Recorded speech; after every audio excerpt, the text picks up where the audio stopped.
Welcome to Almost 30 Podcast. My name is Krista Williams, and I am so grateful that you're here. I know that there's a lot of other podcasts and audio choices that you have, and it means a lot that you chose Almost 30 today. My best friend Lindsay and I, my co-host, who is now on maternity leave, started this podcast around 7 years ago when we were going through a time in our lives that felt crazy and chaotic, and we felt super lost. But we wanted to start the show to explore consciousness, to explore our evolution, to talk about all the things that we felt like no one else was talking about. We wanted to use it as a place and space to feel less alone. So for the past 7 years, we've been doing that with some of the best and brightest minds in the game. We've had the pleasure and privilege to have some of the most incredible people on the podcast, and one of them is back today. That is Zach Bush, MD, who has now been on the podcast over 4 times, is one of our community's favorite guests, and is a friend of us and the show. Dr. Zach Bush is Jesus incarnated, in my perspective. He is true Christ consciousness, and I know he would probably hate to hear me say that because he's that humble. He is someone that is bringing through messages of truth, of peace, of humanity, and of love. And in this episode, I got to sit down with him. We got to have a really relaxed, laid back, low-key conversation that felt like two humans. So it might be different than the other episodes you've heard of Zach and I, or Zach and Lindsay and I, where we talked a lot about the gut microbiome. We talked a lot about the pharmaceutical industry. We talked a lot about consciousness. And in this one, it's much more laid back and low key. We got to explore so many different things that I've never been able to talk to Zach about. And I felt like it was such a juicy conversation among friends. There was even one moment where we were talking about octopuses and how we think they're aliens. And then another moment where Zach is talking to this massive tree that's outside of our studio. It was truly the experience of a lifetime, and I feel so grateful because the podcasts that I've been resonating with recently have been ones that feel more in flow, that feel more natural, that feel more at ease, and that feel less like we have to do this life thing right, and that feel less like we have to have the goal of growth in every second. And you are going to really love this one. I am so grateful that he was able to come and do it. And Zach Bush, MD, is someone who applies the rigor of science, the strength of humanity, and the intelligence of nature with the goal to transform our health and our world. Zach Bush, MD, is a physician specializing in internal medicine, endocrinology, and hospice care. He's an internationally recognized educator and thought leader on the microbiome as it relates to health, disease, and food systems. He has many projects like Farmer's Footprint, ION, The Journey to Intrinsic Health. He is an incredible being and someone that we highly love and highly appreciate. You can listen to the other episodes we've done with Zach Bush once you finish with this one by searching Zach Bush Almost 30 or going to the episodes in the show notes. Thank you to Zach Bush and his team.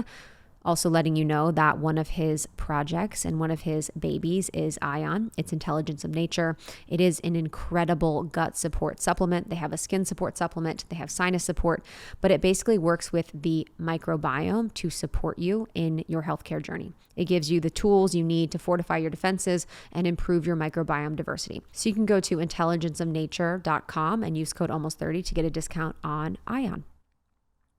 Okay, let's dig into this episode. With no further ado, I hope you enjoy it. I am so grateful that you listened to Almost 30. Like I said, I'm so grateful you're a part of my life and my world. I'm so grateful that I found my purpose and dharma with Almost 30 and being a podcast host. Enjoy this episode with Zach Bush. If you'd like to leave a review or send this to a friend, I highly suggest it. We will see you on the other side. Did you know that 1 in 5 Americans have learn a new language on their bucket list? I am one of those people, and I just kind of felt hopeless about it because I'm like, how the frick am I going to find time to learn a new language? And then I found Babbel, and I was just like, wait, what? We could do this in 3 weeks? Huh? And I'm excited because I know in the future I'm going to have travel plans to go to some of my favorite places like Italy. I still don't know truly the language. I know some basics, but I'm excited to start Babbel so I can speak Italian just a bit more comfortably and understand it better. So why Babbel? Well, because it works. It truly, truly works. Instead of paying hundreds of dollars for a private tutor or fooling yourself with language apps that are a little more than games, Babbel's quick 10-minute lessons are designed by over 150 language experts to help you start speaking a new language in as little as 3 weeks. So Babbel is designed by real people for real conversations, which is so nice. All of Babbel's tips and tools for learning a new language are super approachable. They're very accessible. I was having fun. I was like, wait, I never had this much fun in French class. What's happening? It's very accessible, rooted in real life situations, and delivered with conversation-based teaching. I just absolutely adore it. I was on there the other day and I was like, let me learn French again because I had taken years of French, but it just left me and I didn't really put my all into it. And just the way in which they taught, I was like, why didn't we do this in school? I'm picking up on it so much quicker. It was wild, wild, wild. Studies from Yale, Michigan State University, and others continue to prove Babbel is better. For instance, one study found that using Babbel for 15 hours is equivalent to a full semester at college. See? That's what I felt. Here's a special offer for you, our listener. Get started right now. Get 55% off your Babbel subscription, but only for you at babbel.com/almost30. That's BABBEL.com/almost30. Get up to 55% off at babbel.com/almost30. Again, BABBEL.com/almost30. Rules and restrictions may apply. I've had so much fun adorning myself lately, and I love doing it with jewelry. And I think maybe it's because I'm in my 30s, but I'm like, I don't want to get cheap, gross jewelry anymore. I really want to have pieces that I'm going to have for a long time, and that really means something. And so when I found Katori Life, I was like, oh my God, this is it. You know, when you feel the frequency of something like a product and you're like, this feels so good and intentional. And they are an incredible brand. They're a women-owned philanthropic brand with a passion for environmental restoration. Their pieces are absolutely gorgeous, absolutely gorgeous. What's really cool is that every piece of jewelry sold plants 20 trees and supports ocean conservation. So you can feel really good about your purchase. And also the jewelry is ethically made by hand in small batches in the US. Their jewelry is made from recycled metals and ethically sourced stones. They don't plate their jewelry. It's only made from solid bronze, 925 silver, and gold. And they just are all about integrity and care, and you can feel that in their pieces. I recently got a friend a gift. I have a bunch of pieces that I'll mention in a second, but I got my friend the Magdalena necklace, and this is a really dainty, beautiful mystic pendant, and it represents personal empowerment and inspiration. It's inspired by the mysteries of the Magdalene. It's beautiful. And you can get it in bronze or 14 karat gold or sterling silver. And I just love their care and attention to the different metals and stones that they use and providing the symbolism. For example, bronze. They love bronze for just its ancient origins and history in jewelry and adornment. People have been using bronze for jewelry for thousands of years. And it's known to enhance generosity and good spirit, prosperity, compassion, and a love for beauty. It's just a really beautiful, sturdy metal. I have a bunch of their bronze pieces that I love. Silver is the metal of the moon. Gold represents stardust. It's just, again, the intentionality is felt. And just wait until you see these pieces. Truly, truly, you're going to freak out. Some dainty, some more statement pieces, and everything in between.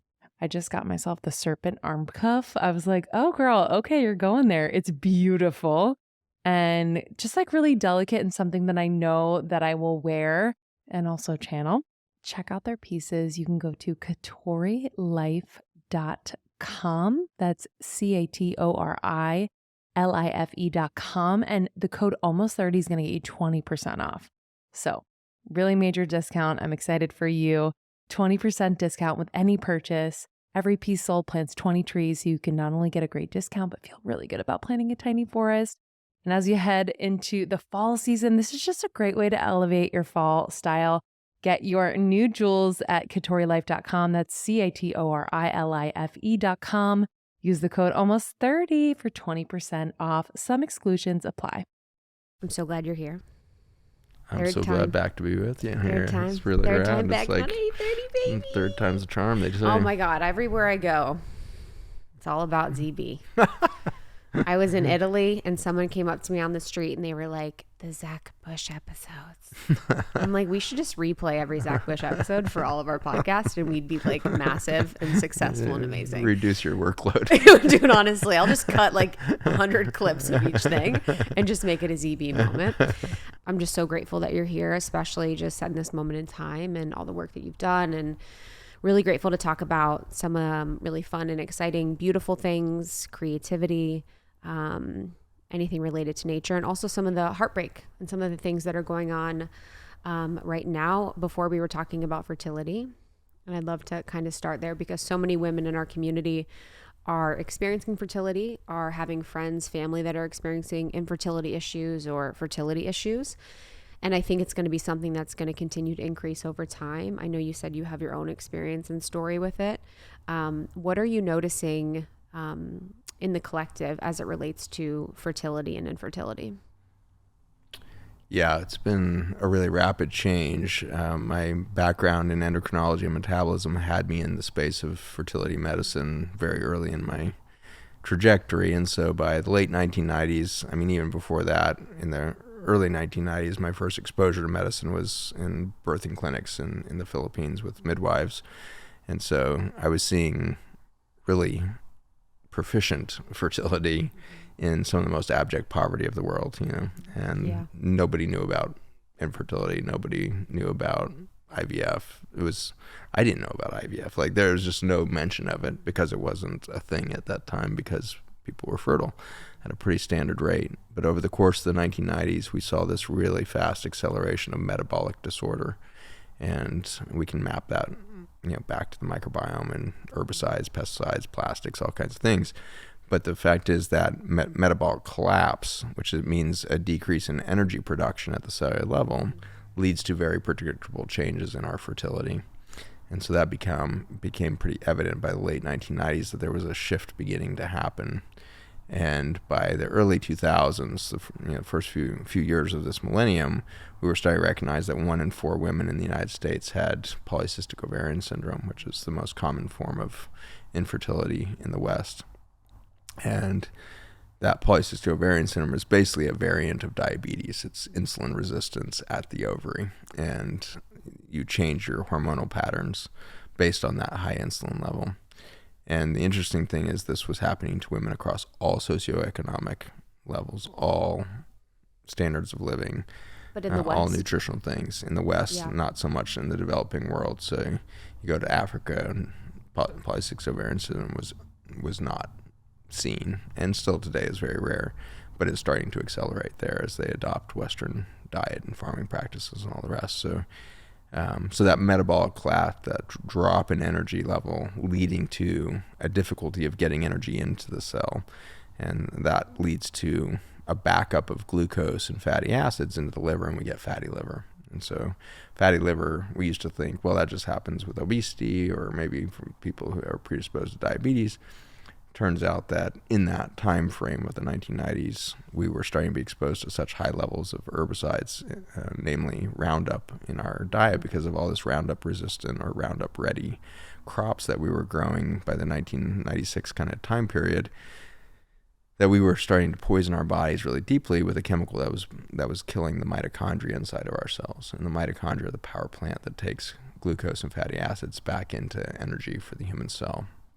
So as we killed those mitochondria, which are just small bacteria, with the antibiotics of the herbicides, we started to lose the ability to take calories from your food into the light energy inside the cell. And so you basically had a backup of energy in the body, which led to fatty liver. Up until that time, for 100 years of tracking causes of fatty liver, alcohol and obesity were like the two pieces of the puzzle, and hepatitis C was kind of in the mix as well. So these kind of chronic inflammation states of toxicity, alcohol poisoning, chronic viral infection, all these things. As we started to see the breakdown of metabolism, we now recognize glyphosate poisoning by 2006 or so as the number one cause of fatty liver. And Is that your enemy, glyphosate? It's both the enemy and the gift. Yeah, it's interesting. Course. It's so interesting because, if not for glyphosate, would we ever have found out who we are? Sometimes you have to lose your self-identity to go find the cause of that and then realize, wow, that's really beautiful. I know who I am now. So in our journey of glyphosate and our realization of the chronic disease epidemics that came out of the herbicide era of human behavior, we discovered that we weren't alone inside the cells. We always thought that a healthy human body was a sterile human body. And in our overuse of antibiotics in our farming practices, we suddenly revealed in the late 1990s chronic disease epidemic that we could have never seen coming, because these chemicals don't actually hurt human cells. Yeah, they kill lots of bacteria, but we hadn't put together in our heads, the bacteria inside of our cells that we call mitochondria are actually what we live off of. And we hadn't put the whole codependent, independent, and interdependent model of life together yet. And so glyphosate in some ways has become a real gift in that it's revealed the truth about what it means to be human, which is really to be an ecosystem. And we are not an isolated species as we might have anticipated and believed for hundreds of years before that. So oftentimes the wound is what reveals the truth, and I think we organize life in relationships this way too. We can say that the relationship failed, or we had a bad relationship, or I often hear the word, I had a toxic relationship. Well, I can kind of relate to that. I had relationships in my life that went through periods of time that felt really damaging to my cellular system because of the emotional friction or trauma or whatever is caused. But you picked that relationship, and then you chose to maybe leave that relationship or whatever it was, but you picked that thing. And in the same way, I think mysteriously, humans picked our relationship to glyphosate. We picked a toxic relationship with our food system so that we would have the journey into self, which every relationship is perfectly designed to take us closer to self. So yes, toxic relationship with our food system. Yes, toxic relationship to soil systems. But did we need the toxic relationship ultimately to reveal who we are and to give us a sense of, wow, I need healthy boundaries, which is, of course, that's how we kind of discovered glyphosate stories. We had found that these carbon extracts from fossil soils that we were putting into dietary supplements over the last decade were actually accelerating the rate of boundary creation at the gut level, at the immune system level, at the vascular level, at your blood-brain level, at your kidney level.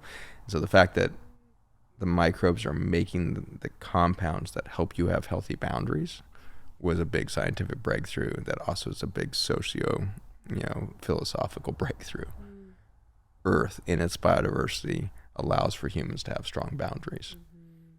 And so when we think about relationships, and we were talking about fertility there, the toxicity of both the environment and the relationship are due to a lack of biodiversity. And so what have we learned in that journey? Every relationship needs to embrace biodiversity at its core. What's your new thought today?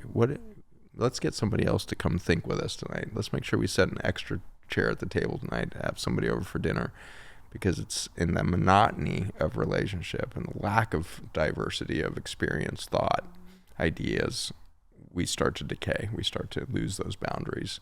We start into deep codependence and inflammation towards one another, whether we be a bacteria in the immune system or one another in a relationship. So all of that is kind of the backstory to your first question, which is why infertility? Infertility was the result of this destruction of biodiversity, leading to these fundamental breakdowns in the relationship to the outside world, inside world. And with that, we became inflamed. We became inflammatory and lacking energy.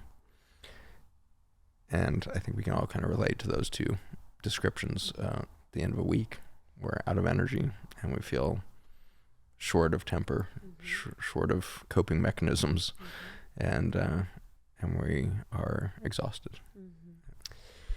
Yeah. And in the conversation, and thanks for entertaining the glyphosate point within that conversation around fertility, but within the fertility conversation, how much of it is on the woman if we're not placing blame, but I just am always curious because in the conversation it always feels like it's focused around the woman. Like, what can women do for fertility? How can they support themselves? Women are less fertile than ever, but how much of it is men's relationship and men's sperm count, or how much of it is also on the men? Yeah, it's equal in both sexes. 1 in 3 males are now infertile by sperm count. 1 in 3 women are infertile by a number of different variety of causes, including polycystic ovarian syndrome. So 1 in 3 humans is now infertile in the West. And the numbers are starting to look better in Africa and things like that, because as we improve nutrition over there, we actually seeing their sperm levels go up over the last couple of decades. That said, their sperm counts started quite low because there was so much starvation and breakdown of systems there. But those, as they've repaired, have seemingly improved. So there's been kind of a crossing. Africa used to have low sperm counts. Now they're actually starting to improve past the West. And in some ways, I think that by the end of the decade, if Africa makes some smart decisions about exiting, the Western practices of chemical agriculture, we could see Africa the last place in the world where healthy babies are being born. South America has long bought into the U.S. kind of trade system of chemical agriculture, and so Brazil uses more glyphosate and chemicals in their agriculture than the U.S. does by a long shot. So they're huge on factory farming too. Yeah, and Argentina and the whole thing. Like, it's really all of South America has transitioned to this kind of big ag chemical farming model as the technological advancement of food systems. Even countries that we think of very enlightened, of like Costa Rica and Pura Vida and all this, like Costa Rica uses more per acre than really any country in the hemisphere. And for that, they're losing more topsoil than the U.S. is at this point per year. They lose like 20 tons of topsoil, between 13 and 20 tons of topsoil per acre. U.S. is losing about 2 to 4 tons per acre due to this loss of biodiversity, loss of soil structure and all that. So the Western hemisphere, if you will, there is just long down the path of destruction of biodiversity. Africa and parts of Russia, Eastern Europe, Ukraine being a good example, still pretty well preserved. The Ukraine war has really put a deep dent in healthy grains and other foods to Europe because they had stopped importing from the West. They had stopped importing from Canada and North America for the reasons of the toxicity of the food we were sending them. So no grains out of the U.S., etc., Canada. And they were bringing that mostly out of Ukraine and some out of Russia. And then the war broke out. And you'll recall that Germany was the very last country of Europe to kind of acknowledge the war there, because they knew they were going to go into a crisis as soon as that really became a reality with their food system. So food prices have exploded in Europe and everything else, as they weren't actually growing their own food. They were, again, outsourcing that to cheaper labor. Now they're outsourcing to Africa. Which is putting pressure on a food system that's already failing to feed Africans. And it's shocking to see how much food is being shipped, citrus especially, your oranges and limes and lemons, mangoes, the whole thing are all being shipped up to Europe out of as far south as South Africa. And so you've got these huge long supply chains, 3,000, 5,000 miles long. And the people are dying in these spaces from a lack of food. And so we have this very ironic crisis of loss of identity in some ways across all sectors, from macro to micro, in our loss of diversity and our dependence on chemical systems. We've begun to really diminish the whole story of life on Earth.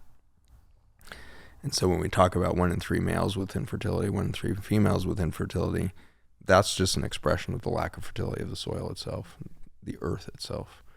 And so in this brilliant and beautiful way, biology has actually created one organism, and it's called Earth. And that one organism has expressed life in so many beautiful millions of variants.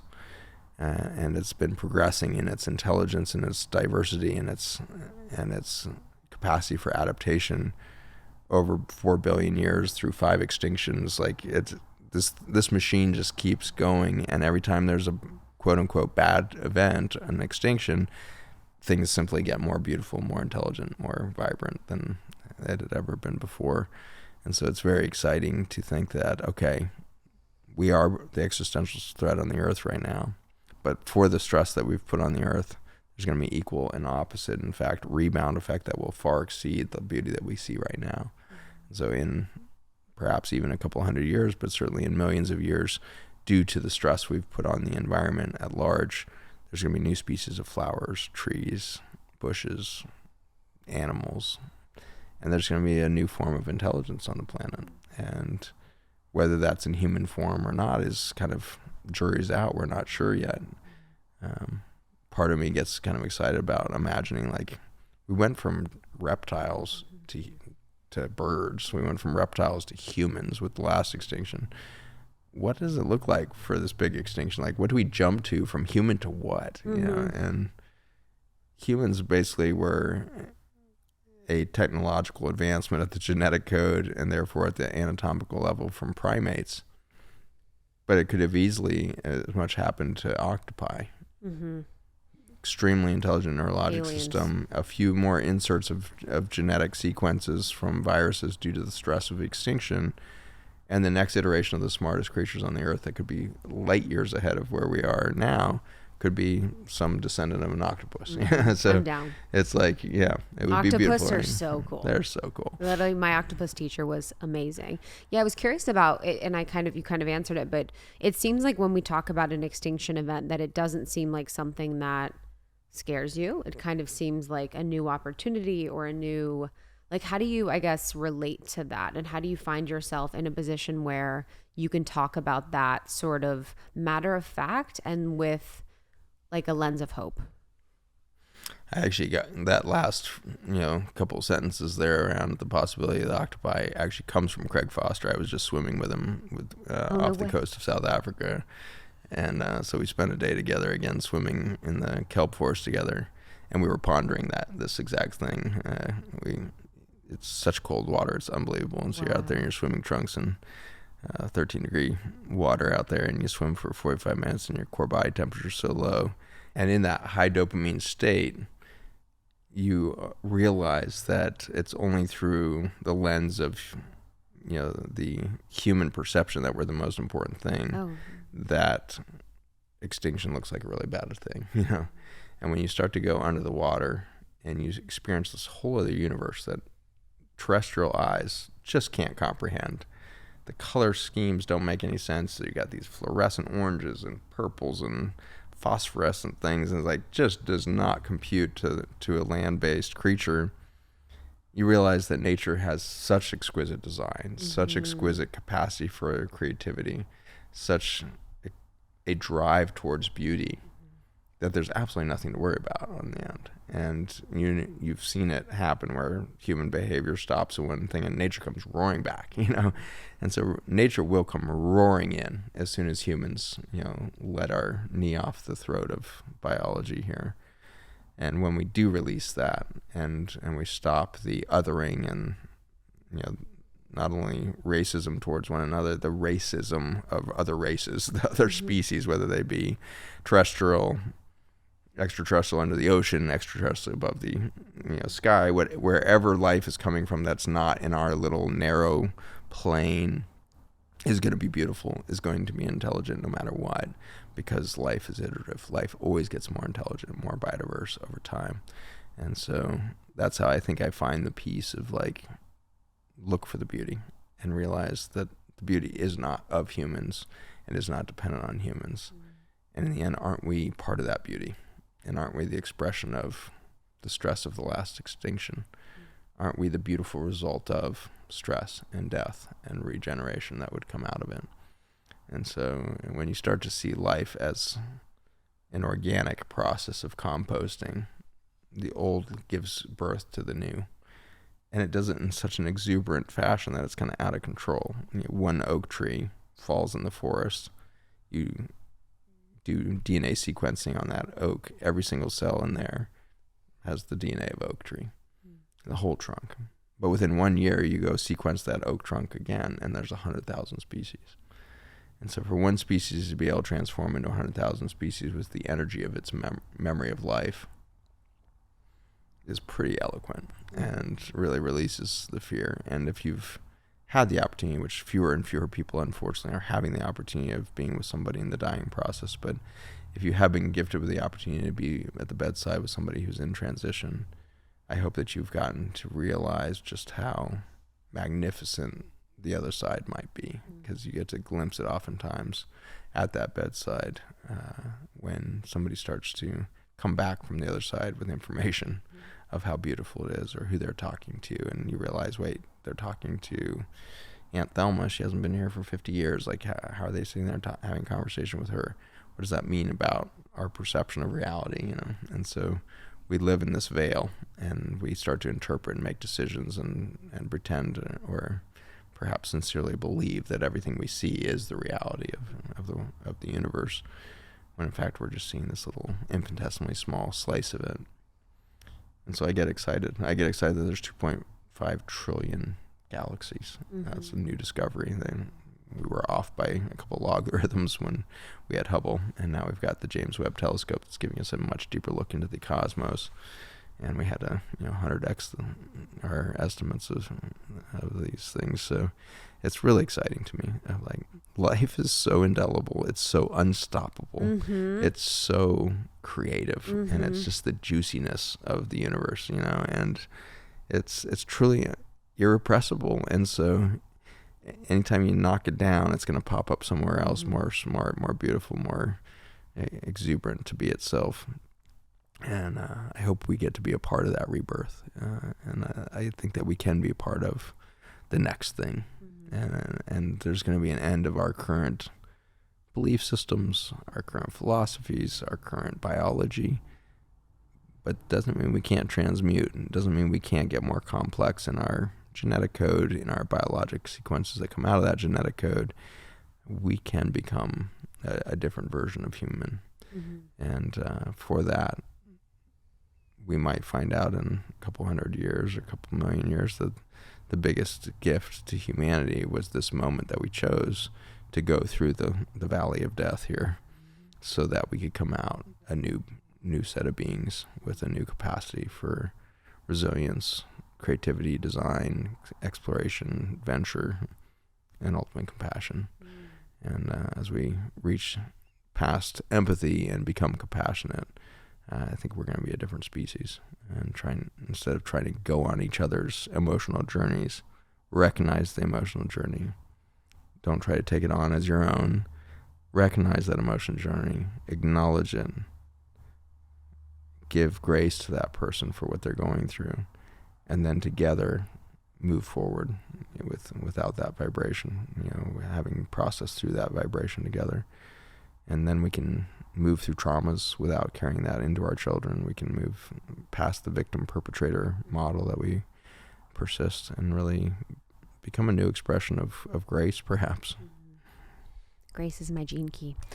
I guess when we're thinking about something you just explained, just to get tactical related to empathy and compassion, there's so many women that are listening that are so empathetic and deep feelers, and oftentimes are taking on the other.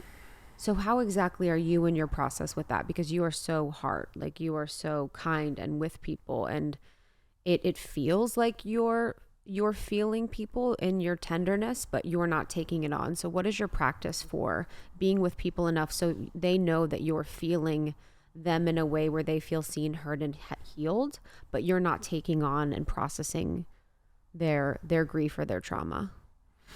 First of all, I would say I'm not very good at all this, but it is exciting for the possibility that we get better at it, right? I'm as easily triggered as anybody else. And for me, it's a bit of a personality trait in there. My human design chart demonstrates that I actually have a completely empty spleen part of the what is mechanism. Your human design? I'm a 1-3 sacral pattern within a generator. Okay. And so, but in that pattern, that matrix of the body, having no activation within my spleen does make me sensitive to other people's feelings. but not having my own generative engine for those feelings, I can often misinterpret those feelings. And so I can then have to project my own belief systems on those feelings to try to make sense of them, because I can't figure out what their journey was like to experience whatever they're expressing. But I feel for it, and I have a heart for it, and so I can then create a whole narrative around that that's unreal. And so that can be a common pattern, I think, in this empathy pattern, whereas I can feel other people's emotions, therefore I should align with that vibration. And in some ways it's just a bit of a selfish process, right? Instead of just acknowledging, my God, you had this huge trauma and I can see the pain you're in, instead I'm going to come along and I'm going to try to match that vibration so that I can have the experience of pain, so that I can be the victim, so that people can see how, giving I am, serving I am, all that, and it becomes about you in this kind of insidious way. Mm-hmm. Whereas if you can stay in your own truth, your own vibration, your own experience of the reality outside of what this person is experiencing, then they actually going to see themselves better. In the empathic state that we're often trained into, they get to see you join them in the pain, but they're just watching you in pain then. And they're not actually feeling seen in this strange way. They feel maybe commiserated with, but not seen. And for that, they're going to keep repeating that injury so they have that feeling in hopes that somebody will actually see them. And so I think when we enter into community in this empathy equals I will match your vibration, we just set each other up for this deep loneliness within ourselves of like, and so we keep repeating the patterns hoping that the loneliness goes away. Compassion, much different. And I think that this is maybe some of the deep learnings that we get out of the I Ching or the Tao Te Ching or the Christian Bible or the ancient Hebrew Kabbalah. Like, they all kind of teach the same thing, which is your true expression of self should be unmoved by others' true expression of self. And in being witness to somebody without trying to become somebody's journey, the beauty that they can see in themselves is really spectacular. And I've struggled with this through my life, because if I saw somebody hurting, especially somebody I loved hurting, I wanted to fix that thing. So I'd rush in and be like, all right, don't feel that. Don't feel that. I got it. We'll do this, or we'll go do that. And it's distraction, and it's like, we'll fix it, or we'll do this. And that's a really unpleasant thing to receive as a partner. And well, it's funny what you do with your bodies when you do that. It's like, no, the stuffing. Like, we're like, no. Mm-hmm. And then we push and we stuff and we try and stop. And a lot of that's that wounded masculine, the trying to fix and trying to not allow to feel. Was there a point in time when you started to allow yourself to feel and you really recognized that you were in that process of not really allowing people to be in their process but trying to fix? I mean, it's been shown to me over and over again, and I'm a slow learner. So, I think that I remember kind of sensing into that probably by my late 20s, something like that. Having kids was an important part of that realization, kids are an interesting thing, because if it is that one moment where it's like, I really can't go on that journey with that person, they are truly on their own journey.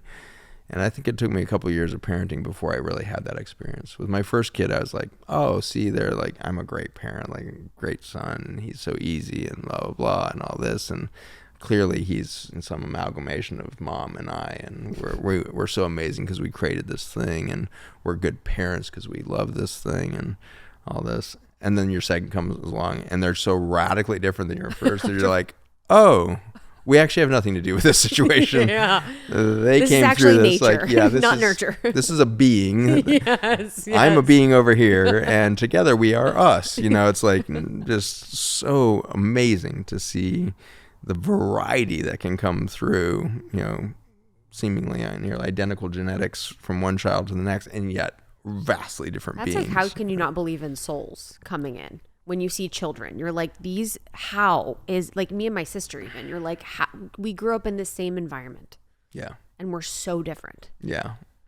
Yeah, so all this nature and nurture conversation is always like, well, same food, same everything, and identical twins are interesting in that. It's like, here's identical genes given the same food every day, and yet they drift apart and they become different people, and they have different personalities, and they have different passions, and they have different things, and that makes them unique to one another over time.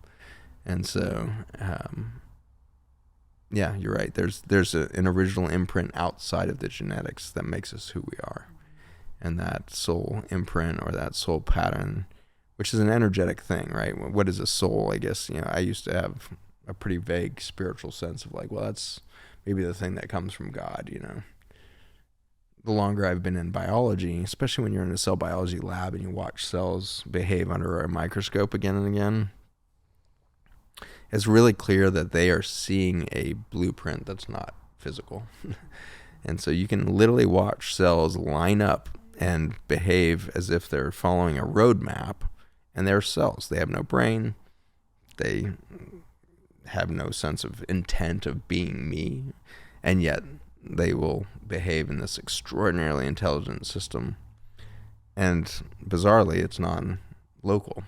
And so if I draw your blood right now, I could draw 2 tubes of blood and drive it 45 minutes across Santa Monica, and then call up your colleague here and say, okay, give her the aspirin now. And she gives you an aspirin, and immediately those tubes of blood will look like they just got aspirin. All the platelets will change shape and everything else. And so those cells know who you are still, and know they're part of you, and are following your template. And whatever's happening to you is happening to all of you. And that gets pretty trippy when we think about what we're doing through medicine right now with all these living transplants. That's what I was just thinking. So transplant an organ, something happens to you, it's going to change in that person too. And so the kidney you just gave your cousin is going to respond to you probably more than it's going to respond to your cousin's environment. Certainly the cousin's environment could damage the kidney, but at no point is that kidney going to take on the identity of your cousin no matter what. And so that's pretty damn intriguing to me, of like, whoa, what is a soul? Okay, it is an energy field that allows one cell to start to divide into 70 trillion cells, and then those 70 trillion cells somehow know how to self-differentiate into dozens of different organ systems that travel through hundreds of different systems of communication to become a single human body that works in this symphony, and that all self-organized in your mother's womb. So, and it happens again and again. And there's 10 toes and there's 10 fingers, and these babies come out. They might be starving. They might be, mom might been a heroin addict, still 10 toes, 10 fingers, and the kid comes out. And so it's such a miraculously powerful signal sitting there in the vacuum space, the energy field, that allows us to self-organize again and again. And then we injure ourselves, and somehow our body still tunes in. When I cut myself deeply, my skin grows right back to where it was before. And so even though it was a gaping wound with a completely different architecture and geography to it a few days ago, it will return to the original geography again. There might be a little bit of sense of scar tissue there, but it's at the same level of skin. It's there. It's like, how did my arm know to grow back to my arm? Express arm again. And so that's interesting. That's like Armageddon, right? So wow. We're going to express arm again. Wow. And so that is what this extinction event is going to be a deep wound, and then we were going to reorganize life around the original plan, the original map.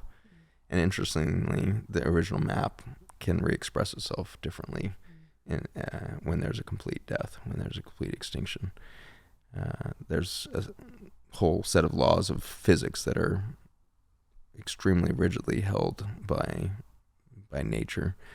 And the first one is that you can neither create or destroy energy. You can only change its form.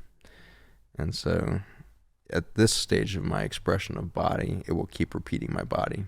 It disappears and reappears about every millionth of a second. And so I'm re-expressing self constantly, a million times a second. When I choose to let go of that physical form, that same energy center cannot be destroyed.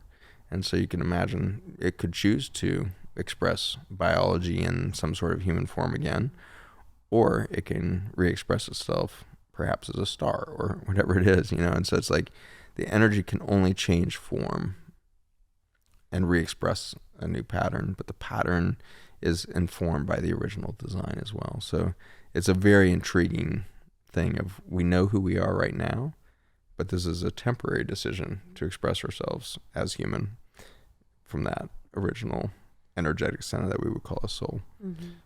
So the whole thing is difficult to wrap our heads around, even more difficult to wrap our words around. And I think the only way to really experience what it means to be the miracle of life is to ultimately feel. And that's been my slow journey, I think, into all of this, is I had to stop thinking so hard, and I needed to start to feel. And that started to make me into the physician that I had hoped to be, and that I forgot that I could be, perhaps. Because when I was, just a kid working in midwifery in the Philippines, I had no book knowledge. I was a mechanic. Worked on construction fields. I was just a blue collar kid, and suddenly thrust into this environment. All I could do was feel the miracle of it. And so after 6 months of that, I came back to the States, quit my engineering plan, and went into medicine, because I felt something there that I had never felt before. It was miraculous to be around the birthing process. It was miraculous to see human bodies come out of nothing and then form themselves in the womb of a woman, and then see that woman have the innate knowledge on how to get that baby out of herself, and then see that baby with the innate knowledge of who it is, and then express a personality over time, and express a whole arc of growth and maturation. And I mean, it's so out there, and I could just feel in my body as that kid watching this whole thing happen, of, I want to be a part of that vibration that is miracle, because there was so much beauty in it, And when you held, a little 3-pound, 4-pound baby in the Philippines, it changes everything. Like, how does this being exist, and then how does it express itself with such certainty? And I think that's the unsettling thing about seeing a baby born, especially if it's your own child being born. It's unsettling how sure that thing seems to be about who it is, because you as a parent don't feel very sure about who you are anymore, and you have deep insecurities. And to look into the eyes of a newborn child is to be seen by a human for the first time, because that being doesn't have an ego yet. That being hasn't been trained out of its connection to source. That being is the only one that can see you. And for that, it can only see beauty. And for that, it will develop this bizarre, unconditional love for you, that no matter how messed up you are as a person or a parent, that thing's going to still love you on some weird level, because it saw you. In that first moment of life, it looked up and it saw your face, and that's unconditional love. And we can get the same thing from nature. That's how I feel with animals. I think that's exactly right. Your dog, it sees your face, unconditional love. But miraculous is also that tree out there that's been staring at me this whole time. That thing can actually see me. That thing can see me. It doesn't see it with eyes. It sees me with an energy field. It can sense my energy field for probably 45 minutes before I got here. It's feeling me approach. It's feeling me come into its space. It's feeling me be witness to it. And that giant tree with that massive canopy is feeling my love frequency, because I'm seeing its beauty, which triggers in me this frequency that we call love. And when it gets hit with that vibration, it sends back to me an unconditional state of love, of you. I'm seen by you, therefore you are loved. And so whether it be a newborn child, the tree, the lion, the dog, the cat, nature is witnessing you all the time and sees your beauty and knows you are valuable. We are maturing as humanity to start to be able to see that in ourselves and in one another. I was in Portugal recently, and there was this site. It's kind of like a Stonehenge of Portugal, where these stones were just mysteriously put in this place, and they're these giant, massive, beautiful stones. And I was walking around, and I was like touching all the stones, and I remember putting my hand on one stone, and it was like, we're alive. And I was like, I know. And it was just so clear, the message of like, and just feeling it. And I was like, oh, you very much are alive. The very experience of this just part of our existence and part of our being, and being connected to nature and being in witness to nature. One of the most popular episodes on Almost 30 are always the ones with Dr. Zach Bush because he's such an angel and he's so knowledgeable and he's someone that knows so much about nature and our gut. And that inspired him to create his company, Ion. Ion is so incredible. It's the first of its kind, nature-inspired, science-proven wellness solution. It's not a prebiotic, it's not a probiotic. Ion Gut Support is a natural liquid solution that works by tightening the cellular junctions in your gut function. And when your gut is supported, everything it's connected to benefits, just like nature intended. We know that our guts are deeply connected to far more than we can realize, like our immune function, our brain health, our sleep, our digestion, and this is support for your entire system. So Ion Gut Support is an all-natural wellness solution that goes beyond probiotics and other supplements to bolster your gut function at a foundational level. It is a liquid that is clear that I put in my morning water every single day, and it has helped my overall well-being in so many different areas because gut health is critically connected to many important parts of our well-being, including our immune function and mental health. This is the number one foundational support for your body in all areas by supporting your gut. By Dr. Zach Bush. So I'm really excited to give you guys 15% off at Ion, which is short for Intelligence of Nature, to support your gut lining and balance your gut microbiome. You can use code ALMOST30 for 15% off your first purchase of Ion by going to intelligenceofnature.com. That's intelligenceofnature.com. Use code ALMOST30. Intelligenceofnature.com. Code ALMOST30 for 15% off. Okay, Jenny Kane just dropped some styles that I am scooping up for fall. I don't know about you, but when fall is right around the corner, I'm like, oh my God, give me the sweaters. I freak out. I need my staples, my classic sweaters that I'm going to wear all freaking winter long, and Jenny Kane has them, so I'm excited. I'm going to get the oversized crew neck. It is just so yummy. I love an oversized moment. I can either like tuck it into my jeans, I can just wear it with leggings. I'm getting it in gray, and I'm going to get a medium. It's just so well made and beautiful. I'm also getting the rib socks. So I'm a rib socks girl, and I love socks in general, but especially in the fall. So I'm getting the stone color, and this is going to just pair so well with any little knit outfit that I'm going to wear. And I'm also going to get the cashmere cocoon cardigan. This is a piece, such a piece that you can dress up, dress down. It's cozy, it's chic, it is cashmere, and it comes in a ton of different colors and sizes from XXX small to 3X. And it's something you're going to have forever. Jenny Kane is known for making products that are not only just like super beautiful and California inspired, but they are made well and you will have forever, ever. They have accessories, shoes, they have swim, they have bottoms, they have tops, dresses, lounge and sleep, sweaters and jackets. You're going to freak. So head to Jenny Kane. And of course, for our babes, we got you a discount. Like, what do you mean? We're really excited because when you go to jennykane.com, use the promo code almost30, you're going to get 15% off your first order. That's pretty major. Find your forever pieces at jennykane.com. Use the code almost30 to get 15% off your first order. Just let getting dressed be one less thing you have to worry about this fall. In your experience when you were helping deliver babies, what was the feeling you had towards the feminine? Like the reverence and like the admiration? Like, how did you feel about women and the way that they were handling themselves and they handled the process of birth?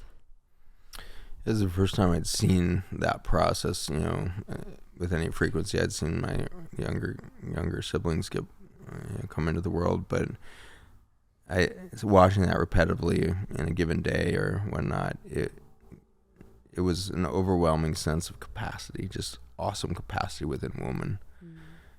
And in the Philippines, it's an interesting place to witness it because it's one of the few matriarchal societies, and so the women have never been seen as an inferior expression of gender. There's women presence dating back forever in the Philippines, and so it's been a matriarchal society for a long time. And so you can feel it in the Philippines. You can feel this power in the women that there's so much less doubt, I think, in them. And so they actually are the entrepreneurs. They run most of the businesses. They do, run a lot of the churches. They run the, it almost feels like the reverse model to the U.S., where it's just women are running kind of most of it, and the men become really, joyful framework to hold space around this powerful feminine creative energy. And unfortunately, there's a lot of wounded, masculine there, as everywhere, but it's been that masculine concept of I need to protect, I need to create space has been destroyed so many times by repeated colonialism for hundreds and hundreds of years. I think it's kind of broken the spirit of a lot of kind of the energy of being a man in that country is doubly difficult for that deep trauma of colonialism and abuses that have happened through war to that country over the hundreds of years. And so you saw women that were really pretty isolated. A lot of them didn't have a man in the household, probably didn't know who they may have even gotten pregnant by. Like, it was a lot of that very lonely state that at the time seemed unusual. Now in the United States, we pretty much match it. The vast majority of births now in most communities, no dad present, a lot of unsure who the dad was, and so the pattern has repeated itself in wealthy nations as we saw in these kind of broken, damaged cultures from war and abuses, and which suggests we're all in kind of a refugee status right now. Across the whole world, we're becoming refugees within our own society for the disconnect, for the damage done, for the war on soil, food, life itself, and for that we're becoming war refugees. We're becoming victims of the battle of humanity across the board, and every household is now affected 1 degree of separation from any of these things we're talking about, whether it be infertility, cancer, disease, major depression, suicide. We're all 1 degree of separation. It's happening in our household or in an immediate household adjacent to us. Yeah. Yes. And you've mentioned a few times creativity, which I want to talk about, because creativity is something that I think sometimes people think is only accessible to them in the way of something that you kind of have to like create for others to consume. That creativity has to be music or art, or it needs to be a specific way. And I don't know if people have all the permission to feel creative. And I think your expression and your discussion around creativity is so interesting to me, because I'm like, what does that have to do, or how do you see that playing a part in the work that you do in the world, in the work that you do with nature, and the work that you do with helping us to bridge the gap between believing that we're separate? Like, why is creativity important? I think in a unique way, it is the God force within us. It's the evidence that we are of a creative force, and nature is an expression of that creative force, and we are nature. And when we lose our creativity, it means we are so disconnected from our nature that we're no longer participating in life. And so when we lose our creativity, it means we are quickly decaying. We are quickly losing our grasp of life. And unfortunately, we've developed a massive dependence on a drug system that shuts down creativity. And among those, I think that alcohol is probably the oldest in the book. For back to the beginning of mankind, perhaps we've been using alcohol as something to dull pain, and the unfortunate consequences is less creativity. Other drugs that have been popularized over the millennia, and I think more recently, is something like marijuana, where you get this thing that completely wipes out drive. And suddenly it's like, oh, everything's beautiful, and you can get into this thing, but your ability to go and do something creative at that moment seems quite low when you watch the effects of THC on biology. And doesn't so, it give you adrenal fatigue? Doesn't it affect your adrenals somehow? It's very common that you see anxiety disorders and stress patterns get disturbed by, especially the really bizarrely high concentrations of THC that happen in a lot of the strains that are being sold today. And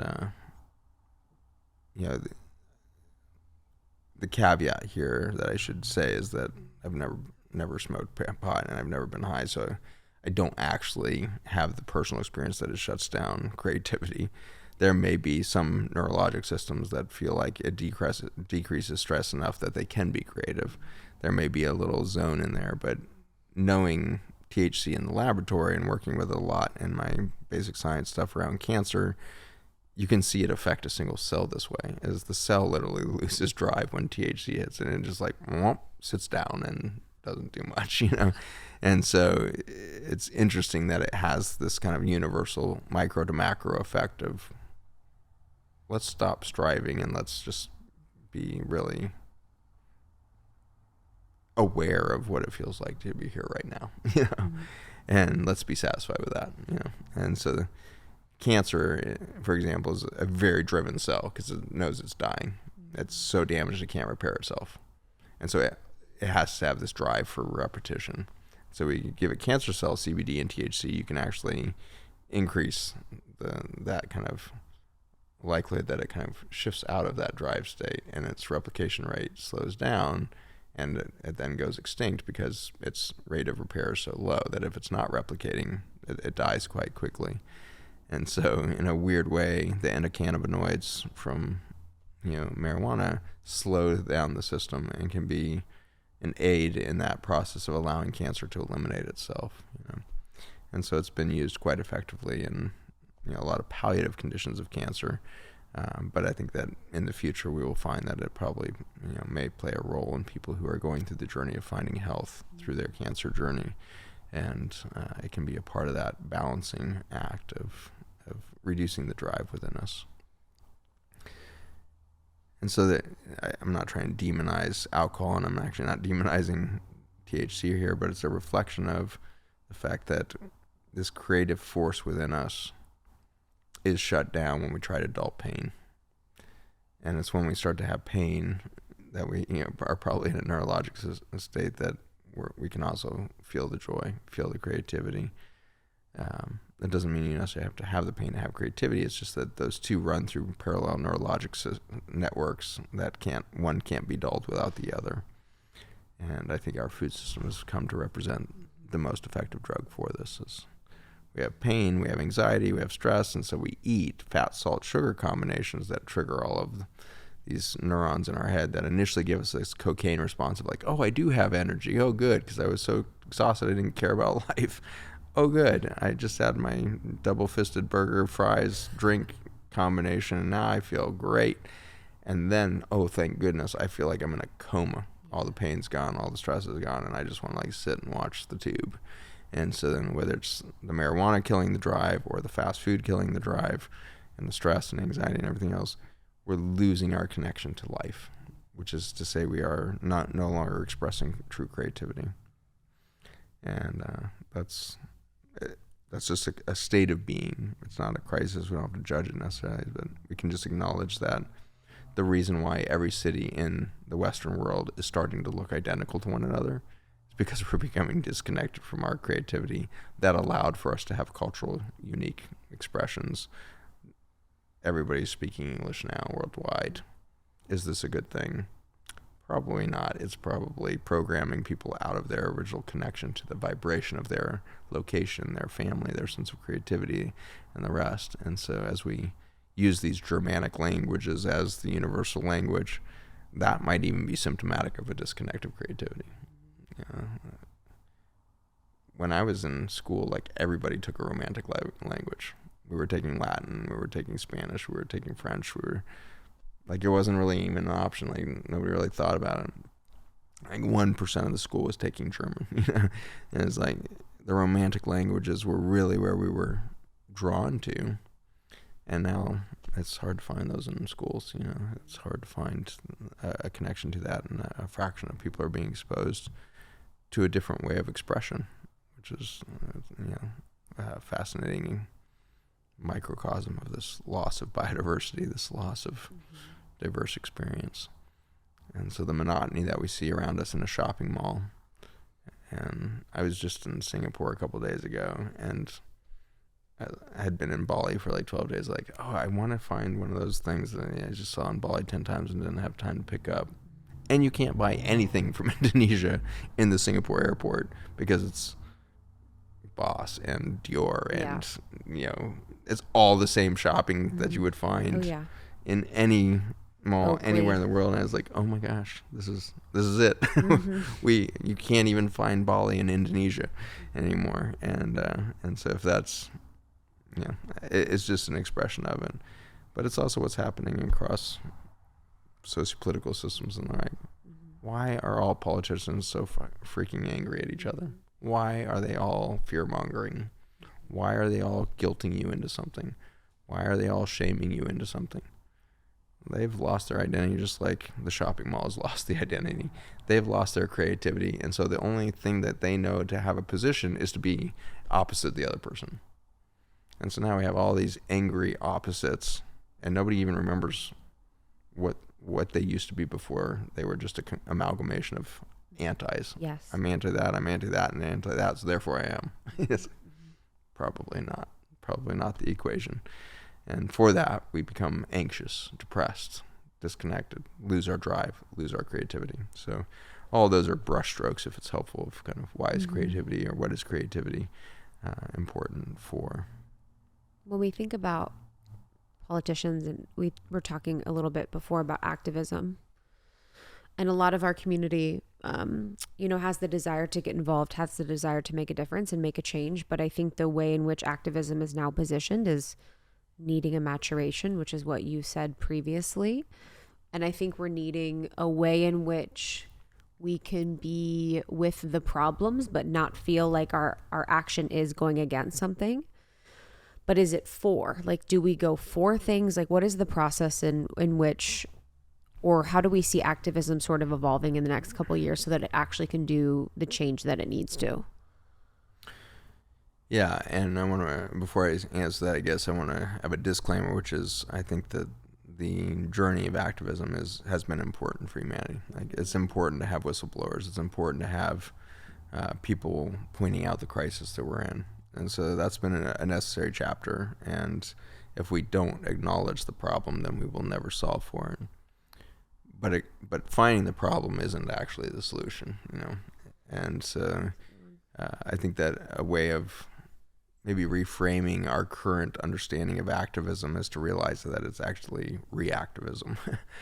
We are reacting to something that looks bad, something that looks damaging, that something seems unjust, something is really getting at us, like feel violated by this thing. And so I'm going to react to that. And my God, I'm going to make it my purpose. And so now reaction has become your purpose. And so that's unfortunately a lot of the activism that we see out there. There's a lot of very effective programs out there too that are proactive, and those are the ones that are teaching us the path forward. And so as we move from reactive to proactive, we're also kind of matching that template of creativity that we just talked about. Instead of just being aware of the problem and moving energetically near the problem so that you can have an emotion to that problem, and then let everybody see your emotion, and then tag that emotion as an altruistic badge of like, see, I believe in climate change, or I believe in abortion, or I believe in this, like whatever your thing is. When you're emotionally attached to that thing, and then that starts to become your identity. And I see this in the food world all the time. Vegans or paleos or keto people, like, it's nigh on to religion how important this is to them, and how stupid they think everybody else must be for not doing what they're doing. Not realizing that anybody that goes and claims sovereignty over their food decisions has become healthy before they even put the food in their mouth. The reason why the food is healing you is because you've taken a sovereign moment to say, I deserve to take care of myself, and so I'm going to eat this thing that I believe is really good for me. That's like the most powerful placebo you can possibly have, and the placebos are better than any chemotherapy ever had. Placebo has a 30% cure rate of just about anything. You can get a drug to market in chemotherapy development if you have a 10 to 15% improvement in outcomes. And so if you're half as good as a sugar pill, you can become a multi-billion-dollar drug. And that's the game I was playing. I was trying to find something that was at least 15% effective at killing cancer. We do not do placebo-controlled trials in chemotherapy because the sugar pill would beat it every time. And so we haven't done placebo-controlled trials in cancer management since the 1960s. And so all the drugs on the market are drug-to-drug comparisons. And so my chemo is slightly better than this chemo, or my chemo works in this cancer better than control. You know, like if you do nothing versus give this, it kills more cells. The tumor shrinks a little bit more. That's an effective drug. And so we certainly don't do studies of like intensive prayer and meditation against chemotherapy. Like Of course. That is never going to get funded. So so the reality is we have these fixed beliefs about the way in which nature works and the way in which we can control it, forgetting that everything is a miracle. And that's that famous Einstein quote of, there's only two ways to see the world: either everything's a miracle or miracles don't exist. And I think that's ultimately the slow brainwashing of medicine and engineering and law. Any of our education systems are designed to brainwash you into believing that there's nothing miraculous.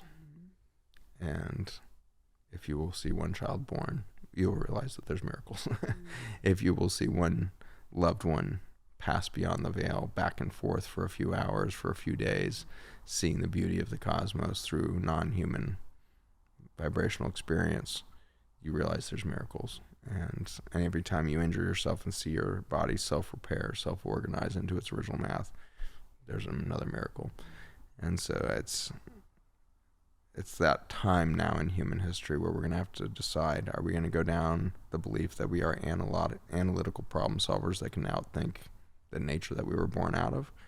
Can we technologically solve for an infertility that's come from our disconnect from nature? Or are we going to have to realize everything's a miracle? And we need to develop a relationship of reverence, compassion, grace, that wonderful concept of wonderment. And that's why I'm so grateful to you, Craig, if you're listening, to get me out in that kelp forest and just send me into this other universe and just dazzle my brain, dazzle my mind, and show me an octopus den. And are you kidding me? Like, this is all sitting here, and we're the only two people out in this water, and there's actually 2.5 billion people on that continent right there, 30 meters away, and we're the only two people out here. What are we doing? Did you see any octopus? That trip we did not. Last one I did see one with him. And did they come up? Did they? No, they're usually quite shy. I was going to say. He has this wonderful way about patiently coming into their space. Like he's such a gifted naturist, and he feels so much in the water. He's become extra human. Yeah. You know, he's become so alert to fine sensory experiences. His ability to listen into all of his feelings underwater inform him of so much. And so it's exciting to me that as humans we have the capacity to learn how to be like that. And I want to become the Craig Foster of love. Like, can I so sense human hearts that I could feel it from a mile away, that, oh, there's a heart that can't see the beauty. I just want to show that thing the beauty. You know, like, oh, that octopus is hiding in the den. What do I need to do to get that octopus curious? 'Cause they're super curious. So what little move do I need to make where it's like, what is that thing over there? And it starts sneaking out, and it looks out, and it's like, oh, that is a weird looking creature under the water. What is that? Fins on that thing? Why is there what's that glare on what? Like, you can see the octopus so confused about the human underwater. And this octopus took his camera from him recently, and he has the most unbelievable footage. I think he's probably put it up on his YouTube channel, but this octopus steals his camera from him and takes this whole section of film, and it's showing him the inside of itself, and you're like seeing this exquisite show across the camera lens of its suckers inside and how it moves over it. Like, it's dazzling. And then it takes the camera and shows Craig himself and films Craig underwater. And the narrative that Craig has put over this of what they just, when they watched this video, what happened to them when they realized this octopus was observing them and, seemingly knowing how to show them what it looks like from his perspective, what a human looks like underwater. Wow. And the human looks so weird. It's suddenly like, oh wow, that thing is out of place. Wow. That doesn't fit within this matrix. Totally. It doesn't. That's an alien. Mm-hmm. When you go underwater and you see octopus, you just go underwater, you're like, this is another planet. Yeah. This is truly another planet. You're like, this is enough for me. I mean, that's what the word extraterrestrial means, Yes. right? It's beyond or larger than Earth. Yes. And so we are earthlings, meaning we are tied to the soil. And when you go into that aquatic space, you are in that extraterrestrial space with a different intelligence. And can we just have a moment of pause for a blue whale? Like, I mean, hello. Their eyes. Yeah, they're just look in an eye of a blue whale and you're just like, we went whale watching in Hawaii and there was baby whales. There was a giant whale underneath our boat and she let the baby come up. The baby was so curious and it was just coming up and looking at us and moving around and you're like, how is this? First of all, you're like, how is she still so kind to us to allow her baby to have the curiosity to come play? You know what I mean? She knows what could happen, or she knows the gravity of what humans do to her. But I'm so grateful to animals is like my way of the deepest connection to source and to love and to purity and to truth. It's just something that I want to incorporate with the rest of my life, and the way that I work with people is somehow incorporating animals and the healing power of animals within my life. A few weeks back, I went home to Pennsylvania to spend time with my family. My sister was in from San Francisco, and my other sister came in from upstate New York, and we had a little sister day. It was really, really sweet, along with their husbands. And we decided to go on a long walk along the canal, which I used to ride my bike on when I was little. It was very fun. So we walked a few miles and it started raining. I was like, oh, okay. And then I was like, oh, wait, don't have to freak out because my sneakers are waterproof. And my sisters were like, what? Your sneakers are waterproof? They were freaking because they both had like new sneakers on. And I was like, yeah, baby. They are waterproof and it's amazing. Like, I don't know how I did with non-waterproof sneakers anytime before this. And so I literally sent them the link to my Vessi sneakers when I got home. So I was able to like walk home, feel comfortable, didn't have to worry about it at all. But if you haven't heard of Vessi yet, they make 100% waterproof shoes that look and feel anything but. They are very, very cute because normally waterproof shoes, I'm like, oh, these are so cool looking. Imagine like your favorite sneaker style supercharged with waterproof technology and unmatched comfort. They're very, very comfortable. I'm pregnant right now and comfort's all I want. No matter how you like to stay active, Vessi has the shoes for you. So like trail ready, high tops, effortless slip-ons. I just got the slip-ons and they're amazing. And they have classic court shoes, all with that waterproof twist. They are lightweight, breathable, and vegan. And I cannot recommend them enough. So if you're like me, you want to be ready for anything, rain or shine, go to vessi.com/almost30. That's VESSI.com/almost30. Go to vessi.com/almost30 and use our code almost30 for 15% off your entire order. When you say, your mission is love and helping people to see and feel and to experience love. I remember when we first talked years ago, we talked about a circumstance where you connected with Jesus and you were asking about love. And there was kind of the transmission that it's actually beauty that's part of our experience here on earth. So why wouldn't your goal for people to see beauty? Like, what is your relationship between love and beauty in the way of your mission? Beauty is the fabric of everything, and our experience of seeing beauty triggers within us a reaction of a vibration that we call love. And so that was why I was kind of feeling that thing of like, there's a heart that's not knowing love or not vibrating in the frequency of love, it means it can't see the beauty. And so what do I need to show that heart of myself that it would suddenly vibrate in beauty? Is it my humor? Is it my, octopus story, white hairy butt? Like what's gonna make that person just laugh and just be like, oh my gosh, like we're human and we're here and it's amazing and we're like we're crazy. We're just in it and it's wonderful. And what's gonna light that heart back up? It's something about seeing the beauty that's gonna do that. And so, fortunately, we are masters of seeing beauty, and I think that a remarkable thing to reflect on is what has been one of the most life-changing things in beauty for me has been watching African sunsets. It was the first time that I felt home on Earth. I've always kind of walked around with this little negative narrative running in me of like, I don't think I'm from here. I don't feel home here. I don't blah, blah, blah. Definitely not. And then I saw that African sunset. I was like, oh, this is home. I am Earth. Earth is me. I have seen that sunset so many times and I know that vibration and I feel home here. And the answer is that is in all of us, because for 300,000 years we've been in Africa. We all came out of Africa. And it's a new finding that it's 300,000 years. I'm sure I've said 200,000 years on this podcast before, because up until just the last few months, we thought that was kind of the human history of it. But anthropologists have just uncovered 300,000-year-old human societies in North Africa now. And we seem to leave Africa maybe around 100,000 years ago. So for 200,000 years, we all watched African sunsets in our genetics.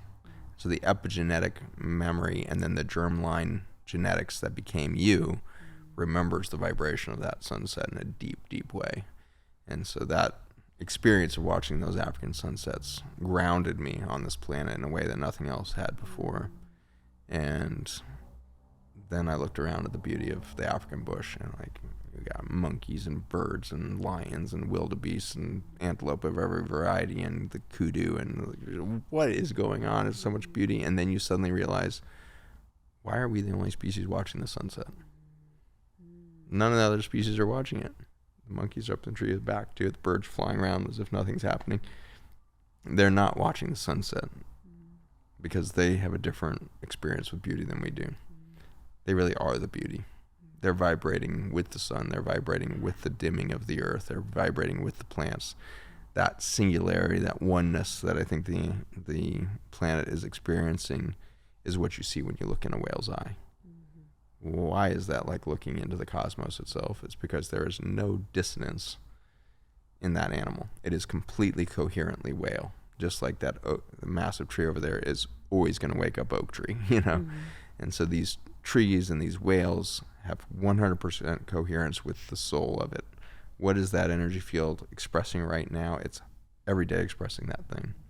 And there's no dissonance. There's no disconnect. There's no sense of insecurity. There's no sense of doubt. There's only surety of I am whale.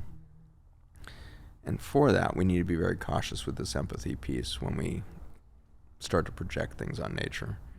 We witness nature and we're like, oh, that dog, that poor dog, it must be this or that, and so we see an animal's condition or something else and we immediately project human emotions on it. The likelihood of that animal's having anything remotely like the vibration that you experience is zero. It's not having a human emotion, I guarantee you it. And so it might be able to experience pain, but the concept of suffering, I think, is uniquely human, because we create suffering only through our sense of loneliness. And that animal can never feel lonely. It knows it's the sunset. It knows it's the cloud. It knows it's the tree. It knows the whole thing. And so not only do we need to kind of lose the empathy, we need to lose this tendency for human projection on the world around us. And we need to start to be willing to be seen as human and therefore unique. And then equipped with that unique understanding of where we sit within this pantheon of life, we start to respect ourselves for the ability to uniquely stare into that sunset and see nature in a unique way and say, thank you. That's spectacular. And it's possible that that's what nature's been waiting for. Ancient scriptures seem to suggest that we're called the bride of God, and we're referred to as the partner to this thing that we call nature. And what does ultimately a bride want? They want to be seen. that person wants to be seen. And so the marriage and the whole construct of relationship before marriage and everything that we've had around that, the social rituals around marriage, all these things were so that the bride could be seen, you know. And so when we're told that we are the bride, it's a reminder that yes, we can see the beauty of the groom, but ultimately it's about seeing the bride. So in a weird way, I think nature wants to see us so badly. So why is the whale keep letting you see her and her pup and everything else? Because she wants to see you. Because there's something remarkable about you. Because you vibrate differently. And the octopus can see it, and it'll turn the camera on and be like, you are very unique. You don't quite fit in here. What's going on with you? Oh, you are sitting there staring at me, and no other creatures are down here staring at the octopus in awe. You are staring at me, and I'm going to stare back at you because I can see you, and I'm going to give you the opportunity to see me. And in that, Craig Foster can go into an ecstatic state, because to be seen by another is an orgasmic, ecstatic state of being. And so nature can do that. A whale will take the whole boat to an ecstatic state of wonderment and just like tingling neurologic overwhelm with one blink, because it can see you and everybody in the boat. And it's a lovely thing to be seen. And we might actually get to this point very soon where we can actually see each other in the same way that we would be seen or see a whale. And for that, we will see so much deep beauty. And for that beauty, we will vibrate in such a resonance of love that we can shift human behavior, which is to ultimately say genetics and biology, and really create a new humanity through our capacity to see one another. For the creation of the new humanity, when we think about that, how do we stay present with the experience now and not sort of jump there and be like, okay, we're new humanity? Like, how do we do that without not being present to the situation that we're in, or like honoring where we're at? Yeah.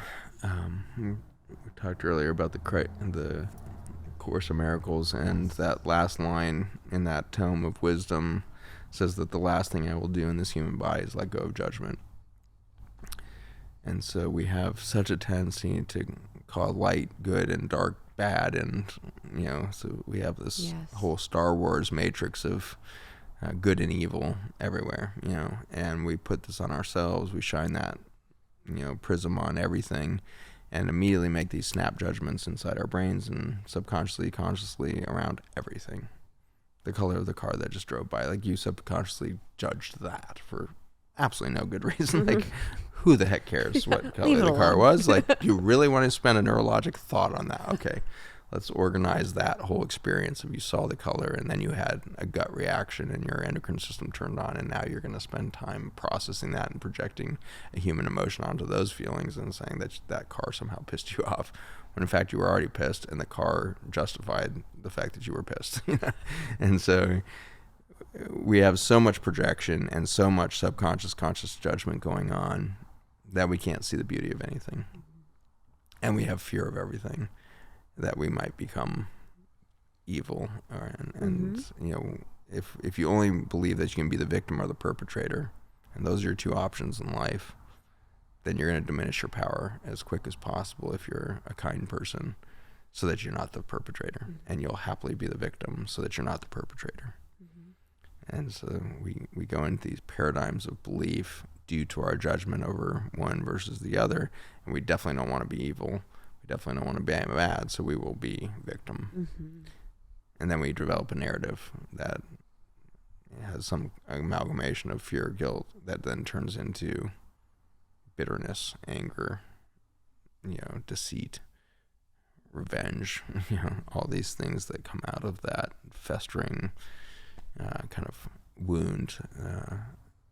And then we realize, well, wait a second, actually victim and perpetrator is just two sides of the same coin of that broken masculine, or that broken belief that we are separate from nature. What if we're supposed to be creators? And so you move from victim perpetrator to creator, and suddenly you just left the coin on the table and you went and became the new thing. And so when we start talking about becoming the new human, can we lose judgment long enough to lose the genes of fear, guilt, and shame.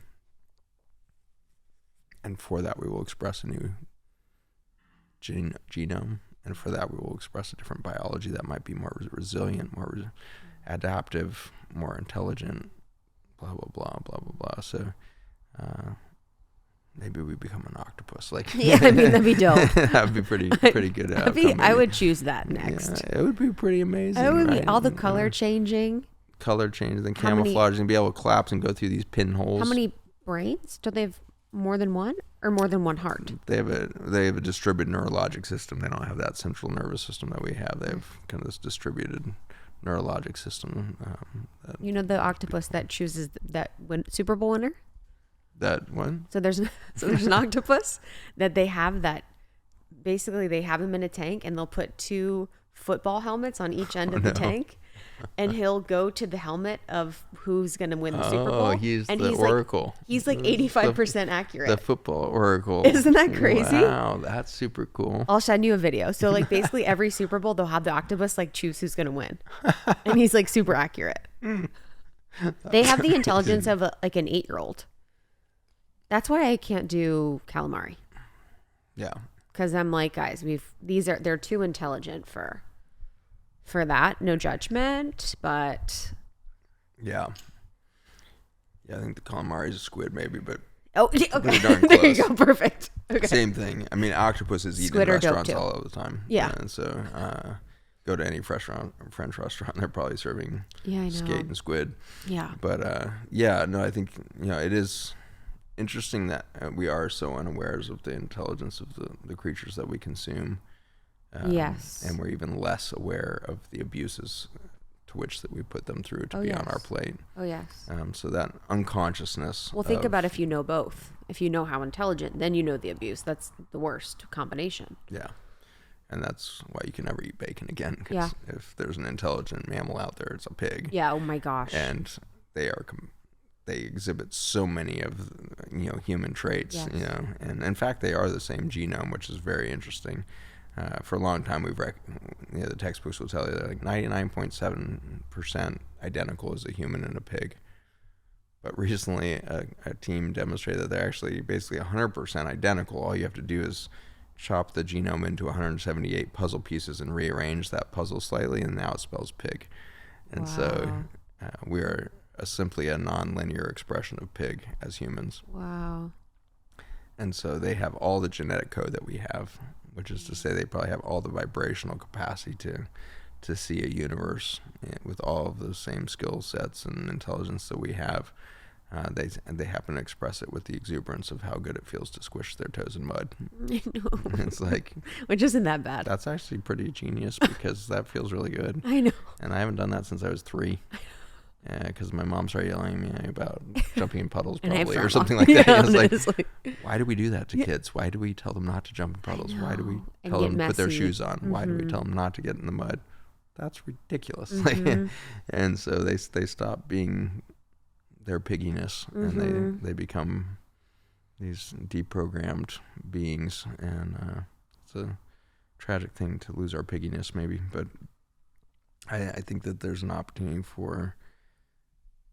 at this point in the discussion, people's brains have exploded 17 times because they can't even understand where we're going, probably. But if we step back to some of the original premises of fertility, what does it mean to be fertile? It means to be able to give life. Mm-hmm.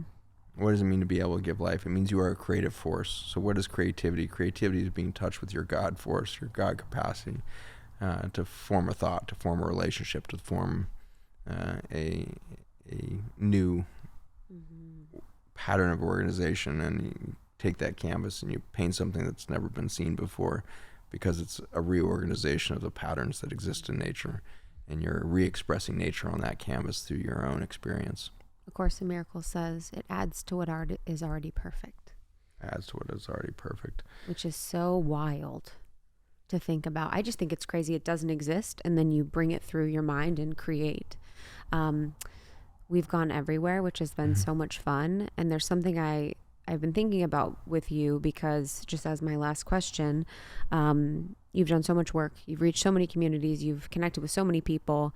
people know you, and people feel like they know you, or people have the perception of knowing you, but what's one thing that you wish people knew about you? Like, what's one thing that you're like, I wish, this was known about me, or my expression, or who I am? I think it's something I've talked about probably pretty often and gets missed, which is I'm a work in progress. I'm as broken as the next, and I'm on a journey of healing as the next. And I've never at any point felt intelligent. I always feel increasingly in a state of wonderment of how much I don't know and how miraculous it is that anything happens. It's just like this. And so I'm moving, I hope, towards a more and more childlike state of awe. And in that awe, I see no boundaries. Like, everything's possible. We can change everything. We can transform everything. We can transmute every toxin ever developed, whether it be relationships or herbicides or pesticides or chemical warfare or whatever it is. We can transmute all of that because we are bigger than life. We are these huge energy fields that carry, the potency of 10,000 suns. Like, when did we believe we couldn't create our own universe?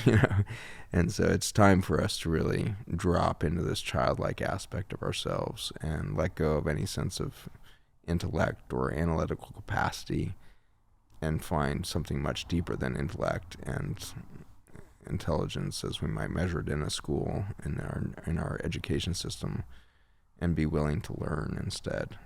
The definition of learning versus education is nearly polar opposite.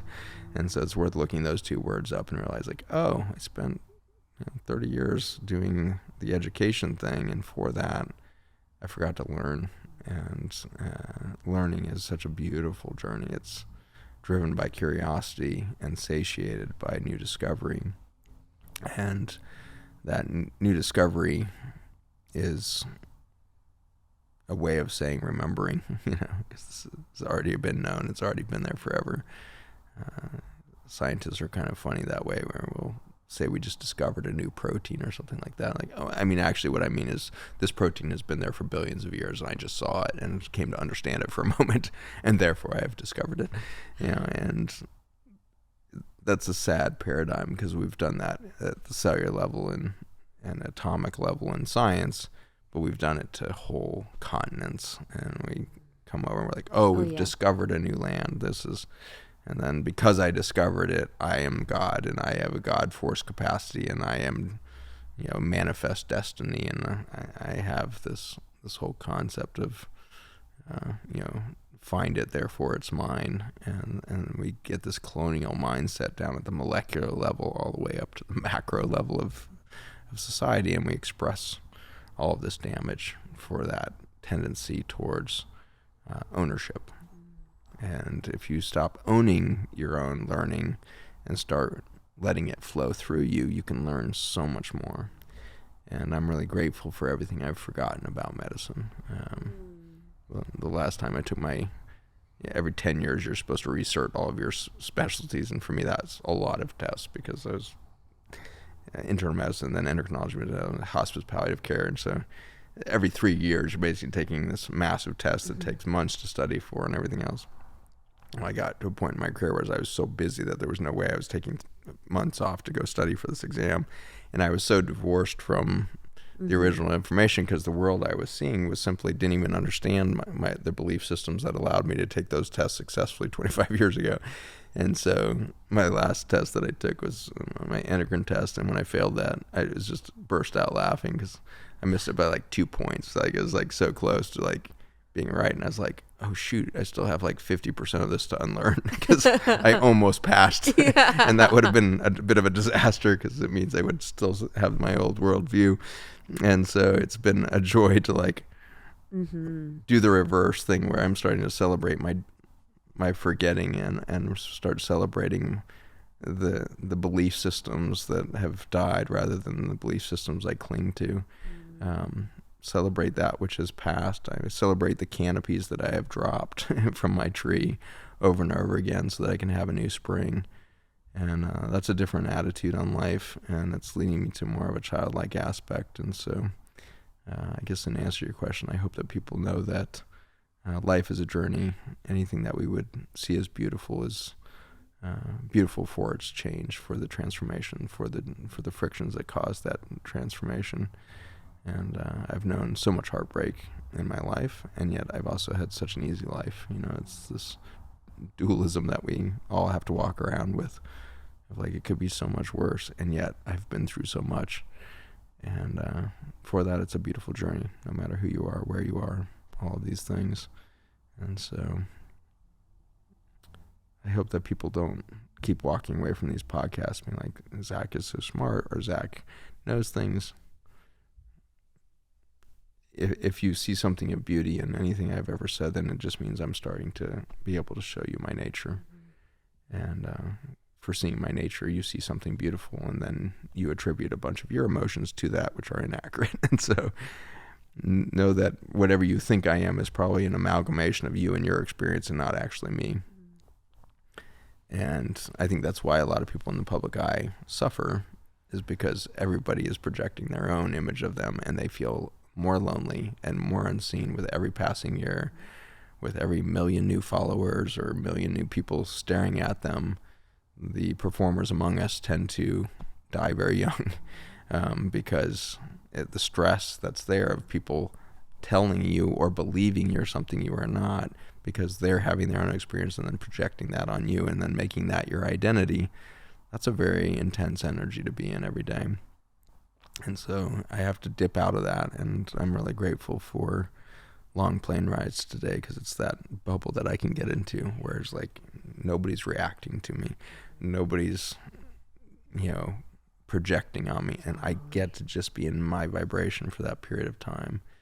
And I love that I'm 30,000, 50,000 feet above Earth, because humans for 300,000 years have been involved in the 6 feet above the soil. It's like we've had such a tiny, tiny, tiny little experience of a cosmos that goes on forever. And we then develop all these belief systems and all these narratives and all these stories, and we cling to them. And then you go in an airplane, you're like, oh my gosh, those tiny, tiny little cars look like little ants, and everything takes on a new thing. And you can suddenly realize, wow, my stressors of yesterday don't make any sense in the context that I'm landing in this new city that I've never seen before. And oh my God, there's 7 million people that live in this city. That's kind of amazing. I wonder what they're all up to. Look what they've built. Look at this ingenuity. Look at the creativity that's expressed in that skyline and that art down there and the park there. And this is actually radically beautiful from up here. And you can't see the plastic yet. You can't see the damage done, and you can see the beauty from a distance. And I think that's kind of like what it feels like to be a parent. Like, you always think your kid is beautiful, even when they're like stumbling all over the place and can't even walk yet, and they talk, every word is wrong. They can't say their S's, they can't say their D's, and yet you just think it's the cutest, most beautiful thing ever, because you don't actually see the quote-unquote flaws. You only see the beauty of the 30,000 foot view of here's a soul that has entered. And so airplanes are kind of a blessing, and we've found outer space to kind of be the same thing, as every astronaut that goes out there comes back with a radically different worldview. And it's probably what they see out there in the cosmos as much as what they see down here. But suffice it to say, they are permanently changed for the change in perspective. And so I hope that you have a day today that changes your perspective. And when you're listening to this, I hope that it reminds you to be curious about what you could see differently in the world around you by changing the orientation that you hold to that stuff. So what do you need to do? Do you need to maybe drive differently to work tomorrow? There's actually 100 different paths you could take to work. Do you need to change the side of the sink that your toothpaste is on? That would be different. And I have my cancer patients do this. I literally change everything, switch sinks, switch bathrooms, hang your towel differently, take cold shower instead of hot shower, change absolutely everything in the day, which seems like useless, mundane things, and yet your genetics have to express a different body for all of that change. So take the different route to put the windows down in the car instead of turning on the air conditioner, breathe the air as you go by the park, go and stop and get out of the park, go walk for 3 minutes and then get back in the car and do your day, and everything that happens in the day will be different for the 3 minutes in the park when you actually allowed that tree to see you. So this is how we're going to create the new humanity, is change our routine, change our rigid rut-like behavior. And with that, maybe you'll get out of the ruts of the beliefs and the thoughts that are recurring in your mind that diminish you in fear of being a perpetrator. You make yourself a victim every day. And so turn on your energy and become the creator. Leave the victim perpetrator coin behind. Stop letting that flip back and forth. And stop putting it into the slot machine altogether. Stop gambling on your victim perpetrator hopes, and simply go create something other than the casino of human behavior, and re-engage with a beautiful nature that can see you. Another amazing one. Loved that ending. Love you so much. Thank you so much for being here and for, just always bringing your heart to our community. That's my favorite thing about you, is that people love you for your heart. You are so smart, but people love you because of your heart, and they can feel it. It's like the transmission is seen and felt. And I think it's just my example in the world of someone being admired for their frequency and for their energy and for their heart, even though you have so many of the other things, but it's like just really profound. So thank you so much for being here. Thank you for what you do. Every time I've been here, I can feel your care and love for the community that listens to your podcast that you guys have created together. And I just, what I do is actually quite simple, is I show up here and participate in a conversation. But what you have done over time is you've been the energy center that has actually attracted people to one location.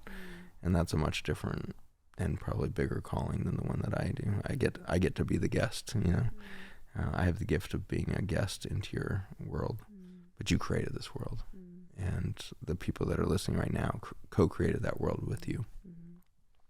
So you can invite me in for a moment and hopefully be blessed by that, but don't diminish what you guys have created together, which is a sense of community and shared vision, shared sense of values that bring you guys together again and again and again, week on, week on. People join you regardless of the guest, because it's you, not me, that they're attracted to. So it's important that we dig a little deeper than the person who's on stage and start to step back and let the octopus put the camera the other direction and be like, oh my gosh, we are so beautiful, those of us that are sitting here watching the sunset of Zach Bush as he ages into his next iteration of life after he dies. I'm old enough now that you are watching my sunset in real time, and so I am diminishing my biologic light with every passing year, and for that you're watching the ombre of the oranges and reds and everything else that might give you the experience of beauty right now, and watching me set. And I'm excited to set as well, in the sense that when I go beneath the horizon, when I go beneath that soil, you're going to find out that there's 2.5 trillion galaxies above you, and you're going to find out that each of those has 2 billion stars in it, and you're going to just be blown away by the 14 quadrillion suns burning above you, because I have set. And that's what gets me excited about the form of a podcast, is they all come to an end. And then somebody has to go home and look in the mirror and realize, oh, there's the beauty that I thought that was Zach when I was listening. It's just me. It's me. I'm the beauty. And did you hear that? Zach was just seeing me for a moment, and he was saying words that distracted me long enough so that I could be seen.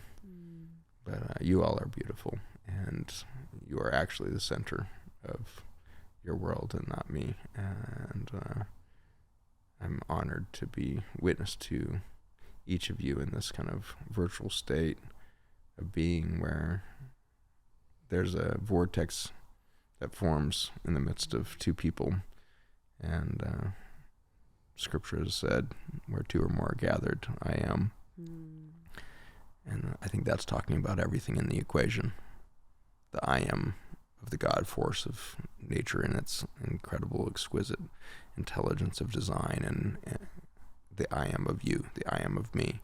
So the I am is a collective state and unique for each of our perspectives back to the I am, and in our unique ways in which we express I am through us.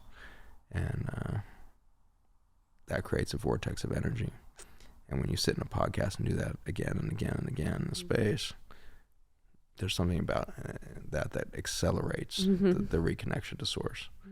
And so the open heart that you have and the tenderness and the speed at which you can tear up in a conversation is symptomatic of that which you have opened here. So I honor the vortex you've opened here through human communication and fellowship. And I honor you for the intellect that allows you to engage in these conversations with such a vast variety of peoples. And for all that biodiversity, your audience is fortunate. Oh, amen. Thanks for being in my vortex. Thank you. Okay, guys. Good stuff. We'll see you later. We love you. Bye-bye.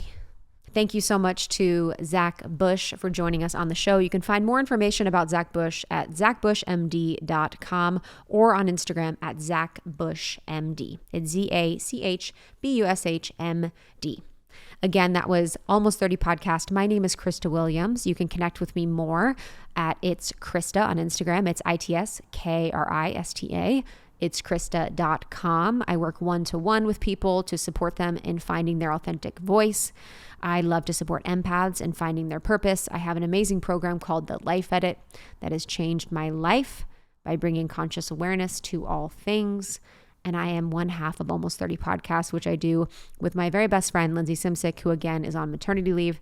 We love and support her in her motherhood journey. And I'm so excited for baby to be earthside now in this moment.